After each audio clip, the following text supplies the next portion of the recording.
Brought to you by TechnoSpark 20 series smartphones. I'm superhuman. कई लोग चर्चा ये करने लगे कि भाई कुमारी शैलजा के आने से यहाँ मुकाबला बन गया और हो सकता है तंवर साहब थोड़े फंस जाएं। आज मुझे बताओ, शैलजा जी ने कहीं भी बोला है कि प्रधानमंत्री राहुल गांधी बनेंगे? इस बार इस वाली बेल्ट में मैं ये भी दिख रहा हूँ कि अशोक तंवर जी का काफ़ी जगह विरोध भी हो रहा है, तो जो किसान वाला फैक्टर है, किसान आंदोलन वाला, ये नुकसान करेगा कुछ आप लोगों को? तो एक्चुअल में किसान नहीं है, कुछ पार्टी के लोग हैं जो विरोध कर रहे हैं और किसान नहीं है। किसान कभी भी अपना खेत छोड़ के ऐसी बात नहीं करता। अच्छा, आप अपनी विधानसभा से क्या किस तरह की कमिटमेंट आज जो है अशोक तंवर जी को दे चुके हैं? आप उनके लिए क्या मेहनत करते हैं? पूर्व मुख्यमंत्री मनोहर खट्टर की बड़ी तारीफ करते हैं, बड़े संत आदमी आप उनको कहते हैं, और आपने एक इंसिडेंट भी बताया कि मैंने फार्म हाउस ऑफर किया तो उन्होंने डिनाई कर दिया। देखो, इतने संत आदमी, अच्छे आदमी, तो मैं ये समझना चाह रहा हूँ उनको बदलना क्यों पड़ा? नमस्कार, स्वागत है आपका हरियाणा तक में। मैं हूँ राहुल यादव और सिरसा लोकसभा में है हम इस वक्त। हमारे साथ गोपाल कांडा जी हैं। गोपाल जी, पहले तो स्वागत है आपका हमारे चैनल पे। Rahul ji, thank you. सबसे पहला तो मेरा सवाल यही है कि यहाँ पे किस तरीके से आप देख रहे हैं सिरसा लोकसभा में अशोक तंवर उम्मीदवार हैं और आप तो भाजपा का ही समर्थन कर रहे हैं, क्या माहौल है? माहौल आपके सामने है और लोगों ने पहले से ही मन बनाया हुआ है यहाँ कि हरियाणा की, मुझे लग रहा है कि 10 की 10 सीटें भारतीय जनता पार्टी को जाएगी, क्योंकि नरेंद्र मोदी जी के लिए लोगों ने मन बनाया हुआ है कि देश के लिए नरेंद्र मोदी जी को वोट देना है। लेकिन कई लोग चर्चा ये करने लगे कि भाई कुमारी शैलजा के आने से यहाँ मुकाबला बन गया और हो सकता है तंवर साहब थोड़े फंस जाएं। ऐसा कुछ नहीं है। शैलजा जी पहले भी यहाँ से 2 बार जीत चुकी हैं, 2-3 बार चुनाव लड़ा है, उनके फादर ने भी लड़ा है। तो लोगों को मालूम है कि ऐसा कुछ उनके वक्त में कुछ काम ऐसा हुआ नहीं कि जिसको लोग याद रखें कि हाँ, शैलजा जी ने ये करवाया शहर के लिए या बहुत बड़ा कुछ काम कर दिया उस पार्टी ने हरियाणा के लिए। ऐसा कुछ नहीं है। तो आपको लगता है कि कोई दम नहीं है इस बात में? अब देखो, देश के लिए वोट हैं और लोगों ने मन बनाया हुआ है कि धर्म के लिए, देश के लिए और देश का गौरव और गौरवान्वित हो, उसके लिए हमें नरेंद्र मोदी जी को वोट देना है। कैंडिडेट मेरी निगाह में कोई मायने नहीं रखता 10 के 10 कौन खड़े हैं। अच्छा। क्योंकि सब लोगों ने मन बनाया हुआ कि मोदी जी को वोट देना है। लेकिन फिर विपक्ष आपको इसी बात पे टारगेट कर रहा है कि भाई वो मोदी जी अपने नाम पे वोट मांग रहे हैं, लोकल मुद्दों की बात नहीं करते, कैंडिडेट की बात नहीं करते। ये लोकल इलेक्शन ही नहीं है जो लोकल मुद्दों की बात हो। ये देश की बात है, देश के स्वाभिमान की बात है, देश की रक्षा की बात है कि देश के अंदर आज मजबूत नेता कौन है जो देश को संभाले, देश का गौरव पूरी दुनिया में जो आज हिंदुस्तान का डंका बज रहा है वो और ज़्यादा गौरवान्वित हो देश, उसके लिए नेता चाहिए। आज मुझे बताओ, शैलजा जी ने कहीं भी बोला है कि प्रधानमंत्री राहुल गांधी बनेंगे? उनको मालूम ही नहीं है कि लालू जी बनेंगे, कोई उनकी पार्टी में जितने लोग हैं कि खड़गे जी बनेंगे या राहुल बनेंगे। तो देश को कमज़ोर करने के लिए वोट नहीं है, देश का स्वाभिमान, अभिमान, देश का ऊंचा रहे झंडा, उसके लिए वोट है, देश के वोट है। तो लोगों ने देश की सुरक्षा के लिए और देश के धर्म के लिए मोदी जी को वोट करना है। अच्छा, इस बार इस वाली बेल्ट में मैं ये भी दिख रहा हूँ कि अशोक तंवर जी का काफ़ी जगह विरोध भी हो रहा है, तो जो किसान वाला फैक्टर है, किसान आंदोलन वाला, ये नुकसान करेगा कुछ आप लोगों को? ये देखो, पहले भी था, बाई इलेक्शन में भी था। एक्चुअल में ना कि किसान पूरे देश में हैं और पूरे देश में क्या, पूरी दुनिया में किसान है, क्योंकि हर जगह ही फसलें होती हैं, हर जगह ही अन्न उगाया जाता है। तो किसान कोई हरियाणा में ही नहीं है कि यहाँ विरोध हो। आप बताओ कहाँ हो रहा है इसके अलावा? तो एक्चुअल में किसान नहीं है, कुछ पार्टी के लोग हैं जो विरोध कर रहे हैं और किसान नहीं है। किसान कभी भी अपना खेत छोड़ के ऐसी बात नहीं करता।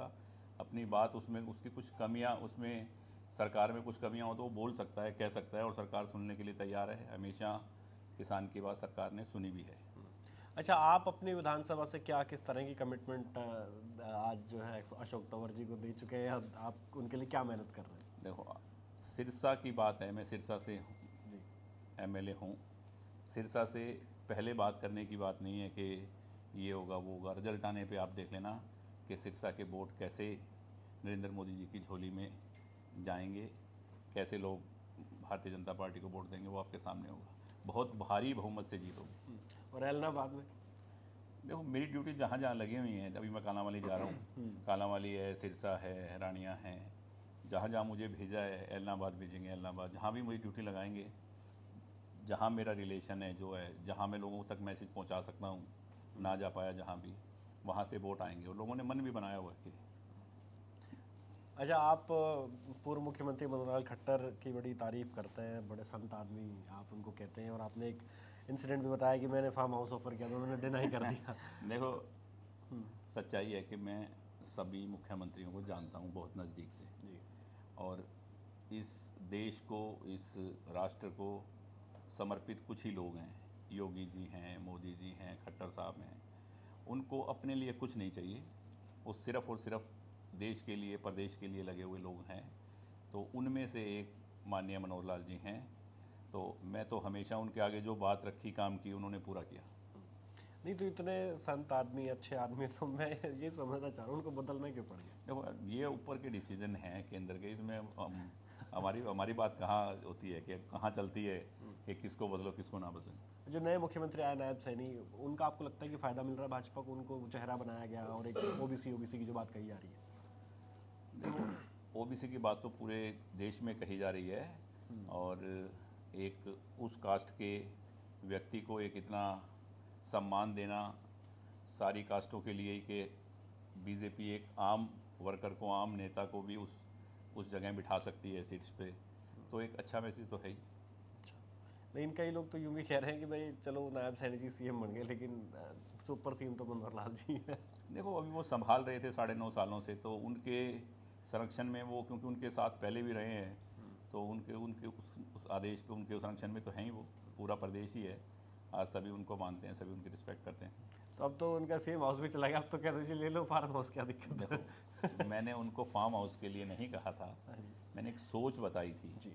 यहाँ के जो मुख्यमंत्री रहे हैं पहले, कि उन लोगों की क्या सोच थी और इस मुख्यमंत्री की क्या सोच है, कि उसके पास अपने लिए अपना एक घर था, वो भी उन्होंने रोहतक में दे दिया।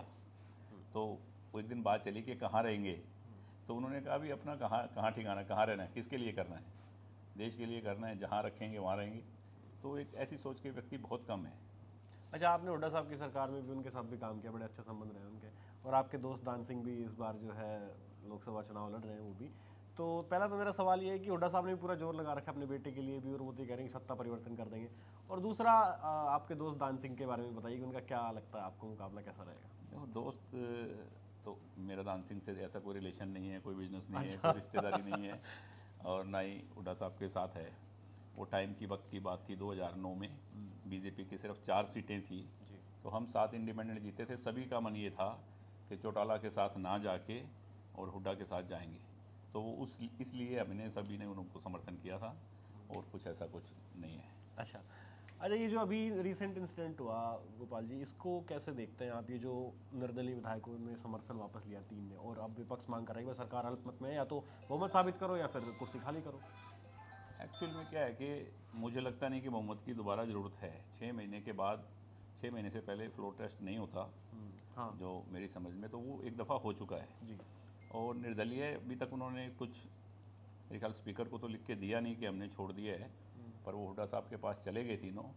नाराज़गी का कारण कई है, कई बार ये भी सोचता है इंसान के, महत्वाकांक्षा इंसान की ज़्यादा होती है कि यार हमने 4.5 साल साथ दिया, जेजेपी के जाने के बाद भी हमें पोस्ट नहीं मिली या मंत्रालय नहीं मिला, ये उनकी सोच होगी। मेरी कोई इस बारे में उनसे बात हुई नहीं। लेकिन नाम तो आपका भी था, जब नए मंत्रिमंडल का गठन हुआ तो चर्चा में तो खूब नाम चला था आपका। मैं क्या है कि हमने जिसकी सपोर्ट की है, देखो आज हमारी पार्टी को उन्होंने मान सम्मान दिया है। हरियाणा की एकमात्र पार्टी अभी एनडीए में है, हरियाणा लोकहित पार्टी, और मेरा कोई ये भी नहीं कि मेरा कोई एमपी है 1 या 2 को जीते हुए हैं, 2 मेरी पार्टी को लिए है। तो उसी कारण जब उन्होंने इतना मान सम्मान दिया है, पार्टी को लिया है, आगे क्या उनका मन है, पार्टी को क्यों एनडीए में लिया है, और सिरसा के जो भी काम बोले हमने काम किए हैं। तो हमने तो पहले ही प्रॉमिस किया था कि अनकंडीशनली हम आपकी सपोर्ट कर रहे हैं, और कभी हमने उनसे मांगा नहीं, और उसी नाते लगे हुए हैं। तो भविष्य कैसे देखते हैं आप हरियाणा में? जो 10 सीटों की आप बात कर रहे हैं, तो 10 लोकसभा सीटों पे फाइट है इस बार, और हर जगह कांग्रेस के कैंडिडेट आने के बाद लोग ये कह रहे हैं कि मुकाबला हो गया लगभग 7-8 जगह। देखो, कैंडिडेट तो हर अपनी बात करेगा ही, और कांग्रेस का जो समर्थक होगा वो उनकी बात भी रखेगा, पर कांग्रेस को वोट क्यों, वो मुझे बता दें 2-4 बातें भी। कांग्रेस को वोट किस लिए करें, कि कौन कांग्रेस का प्रधानमंत्री आ रहा है? अभी कांग्रेस वालों को नहीं पता कि प्रधानमंत्री कौन आ रहा है, तो क्यों अपना वोट खराब करना है?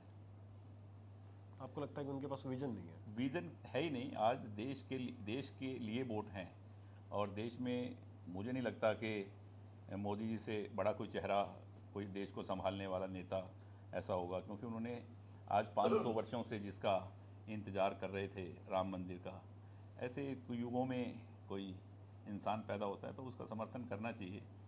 मैं तो कहता हूँ कि उनको तन मन धन से पूरे देश को उनका समर्थन करके 400 पार क्या 500 पार पहुँचाना चाहिए, ताकि एक मैसेज जाए कि हाँ, सनातन धर्म की रक्षा करने वाले इंसान के लिए, राष्ट्र की रक्षा करने वाले इंसान के लिए ये देश भी खड़ा है उनके साथ। चलिए, हमसे बात करने के लिए शुक्रिया सर, थैंक यू।